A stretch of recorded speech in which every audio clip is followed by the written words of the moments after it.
I'm Becky, the Minnesota Pajama Farmer. Some of you may know me as the dairy farmer down the road, others as the Central Minnesota feed gal, and most probably have no idea who I am.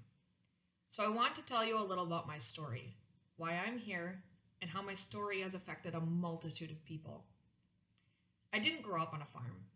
I started my love for cattle by helping on a family member's dairy farm, which led to a long career of showing both beef and dairy cattle in 4-H. Then followed up with an animal science degree from South Dakota State University, where I was an employee at the dairy unit for a short time. In college, I expanded my book knowledge for agriculture in the classroom. I started reaching for the stars during my 4-H years and beyond college. I knew I wanted to be a farmer. I wanted to be a part of something big. I wanted to help others and spread knowledge. If you don't know me, I'm very strong-willed. Maybe like Jersey cows. It might be a short girl size thing. If someone says I can't do something, I will work my hardest to prove them wrong. Beyond college, through a marriage, blessed with 2 beautiful girls, a divorce, a few career path changes, and finally, I met the man of my dreams. You know the man who you never thought could exist in real life, but is always making you jealous when you watch that one movie? The extremely respectful, humble, tall, handsome, family-oriented, always take care of his gal type of guy? That's Casey. Our story is a fairy tale from a difficult couple of years on a farm to a new start, a chance for a new beginning, and a stable home for our family. Casey and I met on his farm in April of 2017. At the time, I was assisting his nutrition consultant as Casey was getting an old tie stall dairy barn all stitched up for the cows to arrive home for the first time. I remember telling my counterpart, "Man, he really wants to do the right things for his cows. I wish more producers thought that way." It was the one phone call for Milk Replacer that started our talking. It was the same year I was going through my divorce, and he told me that he had just filed. We began to talk about cows and divorces, which turned into a friendship.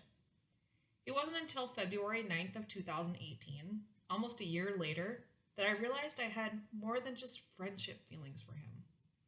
I began the conversation with, "I have something to tell you. I don't want to ruin our friendship. If we stop talking, I understand, because I don't want to make things complicated. But I think I have feelings for you." After an agonizing pause, he responded, "It's funny. 2 nights ago, I woke up in the middle of the night, sat straight up in my bed and thought, I think I'm in love with her." The next 3 weeks, we talked about what our parenting styles were like, how each of us should respond to an argument, how should we introduce his 4 kids and my 2, what our goals in family and farm life. It was the sort of respectful and thorough conversation I thought to myself, I wish I had had this conversation before I got married. The love that grew between us cannot even be described in words. It was so powerful. With God and prayer in the middle of most of our days and nights, Casey's famous words were, "You know you're stuck with me, right?" Our love is that once-in-a-lifetime kind of love. Fast forward through getting to know each other better and creating the farm and family life we both wanted. In November of 2019, we moved to our farm in Bruton, which was the intent of expanding further than just my small herd of fainting goats and small beef herd. We both wanted more cows. After working with the Minnesota Dairy Initiative, we created and executed our plans to start a dairy from scratch on land that hadn't housed livestock in numerous years, the parlor that hadn't been milked in over 30 years, and an old decrepit silo were the only obvious signs that cattle were once present. Together, Casey and I decided to keep my original farm name of Legendary Acres. We created the farm to teach our children respect and responsibility for the land and animals. We wanted to teach them life lessons that you cannot receive anywhere else but the farm. So we remodeled the parlor, purchased our animals, and our first milk in the tank came on June 19th of 2020. People said, "That's impossible." I responded, "Watch me." Our life together was crazy busy with the construction, permitting, planning, not to mention trying to keep 6 kids from split families clothed, fed, bathed. I never dreamt I would want more than my 2 girls, but God showed me a much better path, a chaotic mom path that I wouldn't change for the world. With the stress of the farm lingering, some old bills, chaotic mom and dad life, Casey seemed overwhelmed at times during the early stages. He didn't like working off the farm, but we had plans for that to end within a year once some of the bills were covered. I assured him I would take care of the things like computer records, calling contractors, managing the finances. He just had to be the reacher of things on the top shelf, the heavy item lifter, the mechanic, the one person I could discuss the farm with and figure out solutions. He always referred to me as the brains and him as the brawn. He was your typical farmer, though, happy just staying home and being with his family and his cows. By September of 2020, life was finally settling into routine. We were getting things done on the farm that had been put off. Chores were getting more efficient, and the kids were actually out in the barn helping us get in before 9 p.m. for supper. It was such a relief as this life we had imagined was finally becoming more real. September 16th was just another normal day on the farm. The kids had just started school and the routine was getting better by the day. That evening, I was putting pork chops on the grill and Casey and his oldest daughter were just coming into the house after finishing some final chores. After a spat earlier in the day about not feeling appreciated by each other, Casey came up behind me and said, "Thank you for all you do for us. I really appreciate you." I didn't turn around or look at him. I simply said, "I really appreciate you too." The statement uplifted my soul and I sighed a sigh of relief that everything was going to be okay. Casey went downstairs as he normally does after chores to use the bathroom, wash up, and change for supper. That night was the night that Casey took his own life. After they had taken Casey by lifelink, the house was quieter. As the kids were being fed by Casey's ex-wife, one of the officers took me downstairs and asked, "Are you going to be okay?" The only few words I could mutter were, "Strong. Kids." I meant that I had to be strong for the kids. I wasn't even able to process or understand what had just occurred.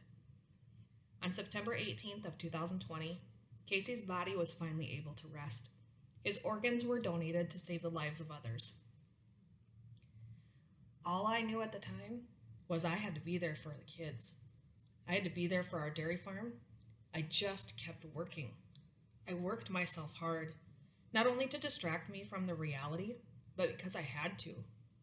Before I was able to hire employees, chores would end at 11:30 p.m. and start again at 4:30 a.m.